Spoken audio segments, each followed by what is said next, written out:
Every government has secrets, and every country has citizens who feel obliged to expose those secrets for reasons of principle.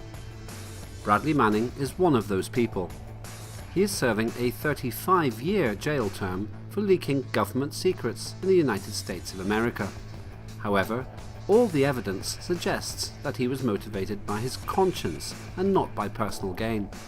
In other words, far from being an act of selfish opportunism, he appears to have acted on a question of principle. In Britain, politicians have often praised the concept of whistleblowers, who try to uncover bad practice by Western governments. And so we face a contradiction. On the one hand, rulers make speeches about the need for transparency and the importance of exposing uncomfortable secrets. Yet, at the very same time, these administrations seem determined to silence such leaks quickly and effectively in order to hide awkward home truths. All of this is done in the name of the people. After all, they pay the salaries of ministers who take these decisions. But do the citizens have a view about whistleblowers themselves? Do they feel these people are disloyal and should be punished, or are they more sympathetic? We went onto the streets of London to find out. We began by asking what people understand by the term whistleblowing. Here's what they said. What do you understand, if anything, by the phrase whistleblowing? Okay, so whistleblowing in effect is somebody who is revealing information that perhaps they shouldn't be, or something's been kept private and quiet, I suppose. I'll say grassing. That's probably a bit of a cockney way to put it, but I don't know. Grassing up on someone who deserves to be grassed up, I'd say. So, whistleblowing in the 21st century at least tends to mean something that is obviously something that's very controversial. However, it also can keep some governments in check as well. What does the phrase whistleblowing mean to you, if anything? I would say it's somebody within a company who decided they've determined something to be wrong, and then they've brought it to the attention of government or authorities who are responsible for that. I guess it would be confidential information that comes out in the public, which is probably normally kept secret, but is obviously then revealed. Is it when someone from a company lets the public know what's happening inside the company? Maybe if it's a bad thing or a good thing, I don't know, but it's not, the company don't want it public, and it gets made public. So that's the public's view. But is there a more formal definition? We asked our experts for clarification. I think the term whistleblowing now has a very general meaning, and everyone understands that it's to do with being able to say something was meant to be hidden, but to say it in the interest of the wider public and the wider public good. In other words, it's very, very much a term to describe people who are breaking with the conventions of keeping particularly state and corporate secrets that may be deleterious to the public benefit, and spilling the beans, as it were, precisely for the public benefit. Somebody who exposes secrets and basically wrongdoing against the wishes of the people that they work for. So we've established what whistleblowing means. We also see that some people whistleblow as an act of conscience. We asked if people felt principled whistleblowing could be helpful or harmful to society and government. In government terms, whistleblowers sometimes feel out of conscience they have to share government secrets. Does that help or harm our democracy? It can work either way. It depends entirely on whether or not the person feels that what they are reporting is going to harm people generally. It's all works in for me for a balance. You know, if the whistleblower is there to, you know, say to go beyond the line of duty and say this isn't right, I shouldn't be doing this, people have to know about this, such as WikiLeaks, by all means. If it's something that's going to cause only people harm and generally just kill people, then sometimes secrets are meant to be secrets. I mean, if I was to blurt out all my secrets, A, I wouldn't have any friends, and B, I'd probably be in a river somewhere with concrete boots. I think it's kind of useful to the public. I mean, if something's cropped up and it doesn't help people, but I mean, to be honest, if ignorance is bliss, you know, if you're left out of it and everything seems to be fine, leave it as it is. Oftentimes whistleblowers do it out of conscience in government. They think people should be allowed to know things. Does that help or harm a democracy? I think that probably helps because it reveals sort of both sides of the story, I suppose. So people can make up their own minds whether they want to believe, one side or the other. It helps in a lot of ways because if you keep it to yourself, nobody's going to find out and it cannot be put right that way. So having it said to the right people, because sometimes you report it and it gets reported to the wrong person and not much is done about it. So when it's said to the right people and something is done about it, then it's fine. I think you have to question why someone's doing it, perhaps. If it's in the public interest, if there's information that's going to be out there and it's because something is happening that's not fair, then I think that it's justified. So, a mixed view from the public. We wondered if there was evidence to show whether whistleblowing really does help or harm how a country is governed. I think it's becoming generally a recognized legal principle that there is a greater good that the public deserves to benefit from, and that part of this greater good is very much involving the right of people to say things that have been kept for various reasons from the public knowledge, but that the public knowledge would benefit from being able to know what's going on behind the scenes. And this public knowledge is of greater benefit than any benefit gained from secrecy. So it's very much a question of greater goods, and whistleblowing is regarded very often and increasingly as a general principle as being of benefit for this greater good. I think that you can't separate it from the policy being followed by the organisation, or in this case by the government, because if there are secrets that genuinely need to be kept, that's a different kettle of fish. But in the case of the whistleblowers we're talking about these days, these are people who have exposed the actions of a government, of a power around the world, imposing its domination and will on other countries. And there was somebody famously once said, a nation that oppresses another cannot itself be free. And that's the situation we find with people like Snowden and like Bradley Manning and so on, that because the policy that they are exposing is an oppressive and a dictatorial one, it can only have exposing these secrets can only have a good effect on the United States itself. Not, of course, if you agree with the policies of the United States government, but in fact, generally, United States Americans don't agree with it. They're a bit confused, many of them, but they generally don't agree with it. So in the cases we're talking about now, it has a very positive effect, a potential positive effect on democracy in the United States and in Britain as well. The media have taken varying views of whistleblowing. Some praise the activity as principled, while others reflect the establishment view that some whistleblowers are in the wrong. We wondered what the public's impression was of how the mainstream media covered the official claims made about Bradley Manning's conviction. Here's what they said. What do you know about the Bradley Manning case and the reasons he was officially convicted? Well, because he obviously released a lot of secrets about the US government. So that was something that they didn't want to get out in the public domain. There's a lot of subsequent information that's come out about the man, especially about his personal life, that the mainstream media has picked up on, especially that he's now looking to become transgender.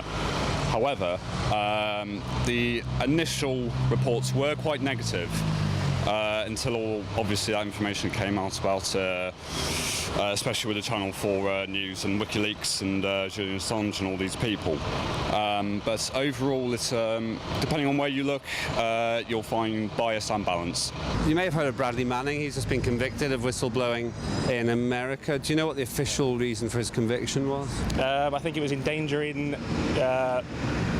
government military personnel along those lines. He revealed the secrets that the NSA and the American government was actually spying on the public and accessing emails and accessing private documents for national security reasons, and he revealed that to let the public know this is what goes on behind their back and that their private lives aren't that private anymore. I think it comes to a point where if the government was so touchy about that sort of information being released, then why are they feeling that way? Maybe if it was information they were comfortable with releasing, then it wouldn't be an issue. So maybe by doing that he's put people in uncomfortable situations because they've done something that they at the time knew they shouldn't have done and they wanted to keep under wraps. And by doing that, maybe by releasing it, you're making them realise, actually, yeah, we shouldn't have done that, and if we're not comfortable with people knowing about it, maybe in future we won't do it again. The public's views were well informed, so we asked our experts to add their perspective on the media's reporting of Bradley Manning and whistleblowers in general. I think it depends what branch of the general media you're looking at. Some newspapers have covered the Manning case very, very well. I think in this country, The Guardian has covered it very well. But generally, all of the serious broadsheets have given it some time and attention. And I would say in this country, as opposed to, say, in the United States, there's quite a broad consensus of sympathy for Bradley Manning. And I think that from the broadsheet coverage and the complexities of the case having been made clear in this country, no one who reads the papers is unaware of what's gone on with this particular case. Mainstream media, as usual, follows the official line, which is coming from the prosecuting authority, which is coming itself from the government. And the government line was that Bradley Manning was aiding the enemy. And you have to question that, because there is no organised enemy. In fact, you could say the enemy in Iraq, for example, were those who opposed American occupation. That's about as far as you can realistically go. But that's generally how the mainstream media presented it. They did shed some light on it as well. They did point out, for example, that he exposed atrocities and so on. There was a certain amount of publicity was given to that. But in general, they followed the official line, which is that he was aiding the enemies of the United States. We've heard the official reasons for Bradley Manning's conviction. But in the public's opinion, did they believe them, or did they suspect there may be another reason for his conviction? What do you think the real reason is why these sort of people get, and they are often saying they're conscientious objectors to government policy, what do you think the real reason is that they get these colossal sentences? Other than sort of, I suppose, making an example of them, I can't really think of any other reason, I'm afraid. I think it's a bit of both, really. I think no government wants to have to deal with people having an opinion in the same way, sort of. Other people having opinion just creates like a small barrier for them that they don't have to deal with, and they can use the power they have to just crush the barrier without worrying about it. As a warning, plain and simple, saying if you're gonna do this, this is what you're gonna get. In the same context as that, would you be willing to hazard a guess for the real reason why he has been given a very stiff sentence?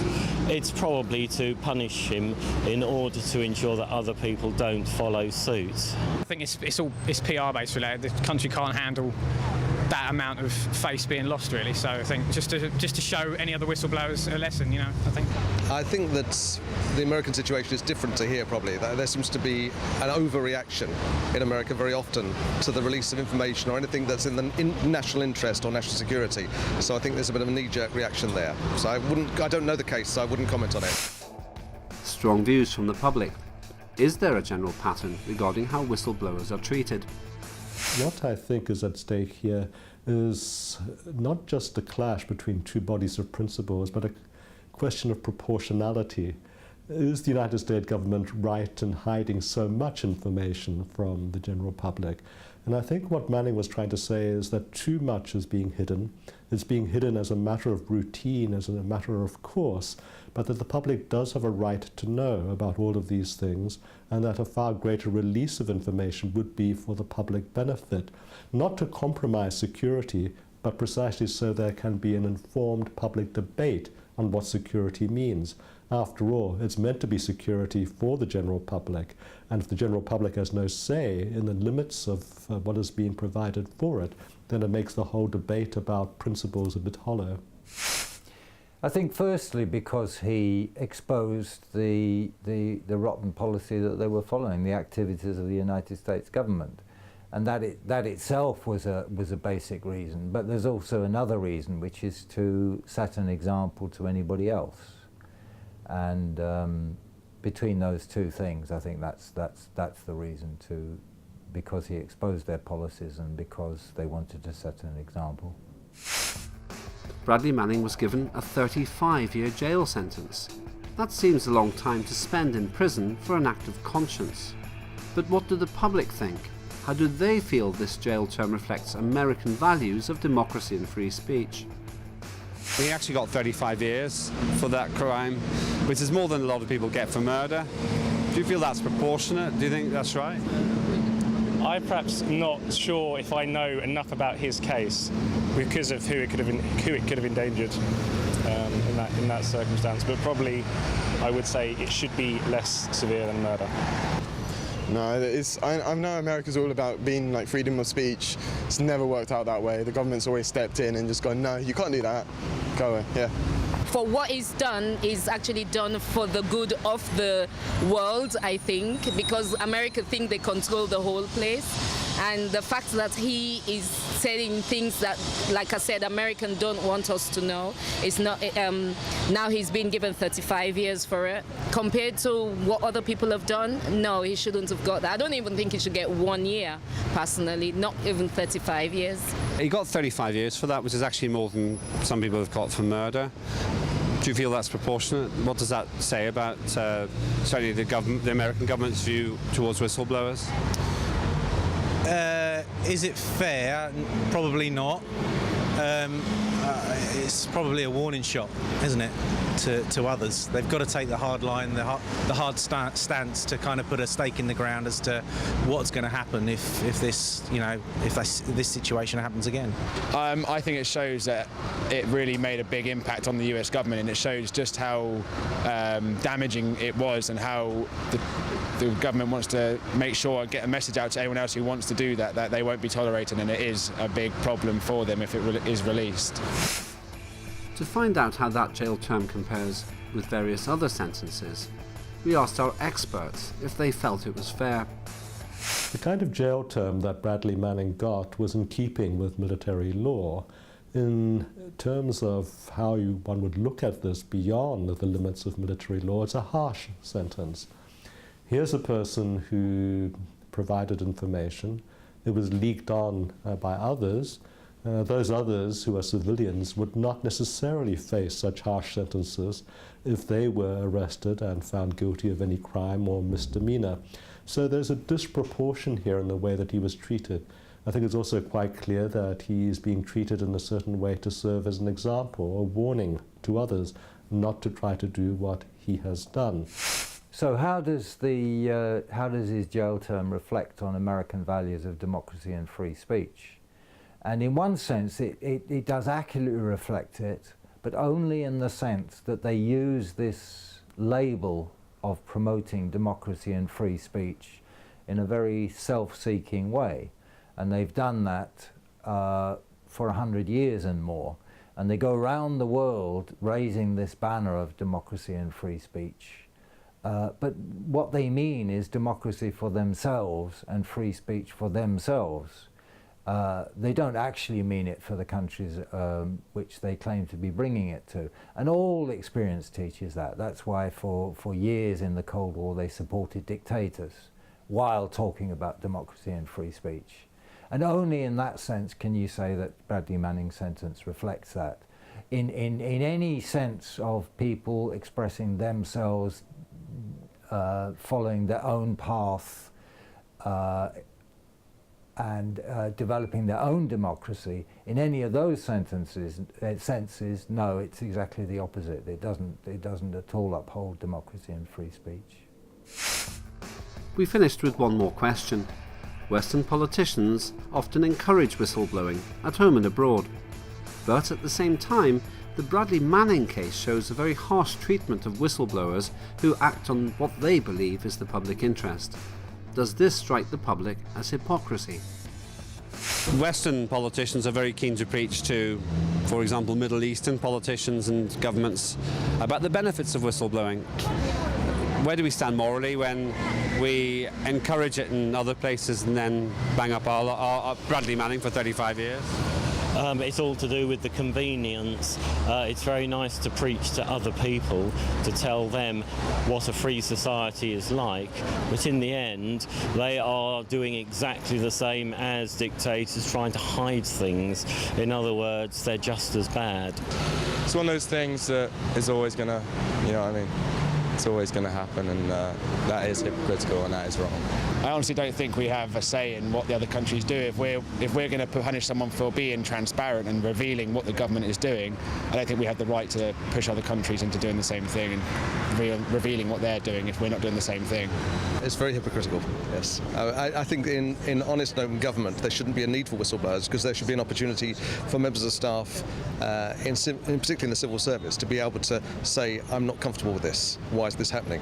And that's through the internal management of any organisation. I think that there needs to be an opportunity to challenge and question and not just follow blindly instructions. We can see that people in Britain are uneasy about the double standards which Britain and America display about whistleblowing. We asked our experts if this is evidence of double standards, or, to put it another way, hypocrisy. I think you've got a debate which has begun here about what to do with whistleblowers, how to regard whistleblowers. There are general European movements towards legislation to protect whistleblowers.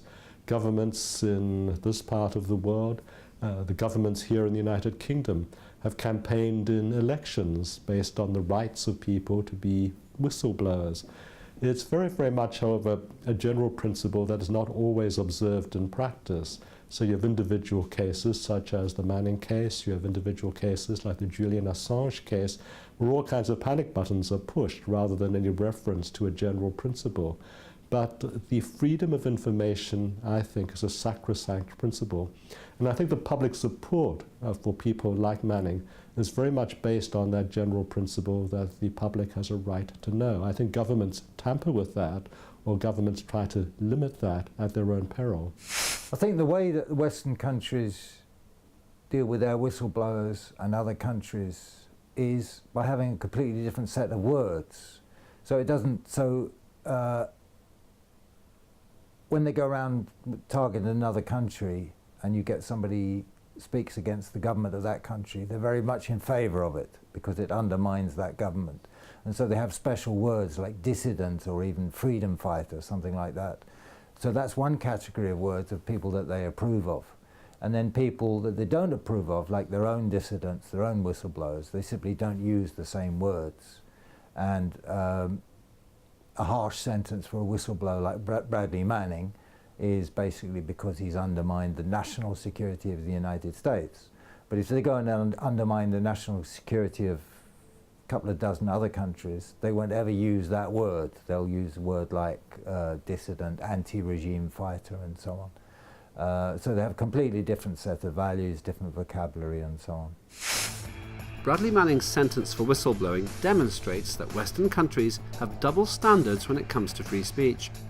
On the one hand, they condemn other countries for restricting their public's freedom to reveal secrets on the basis of conscience. On the other, they are determined to employ exactly that strategy against their own citizens and employees, using the might of law to enforce it. Whistleblowing is one of those activities which self-proclaimed Democrats frequently praise, until it happens to them. That's when, all too often, their campaign for free speech becomes a case study in hypocrisy.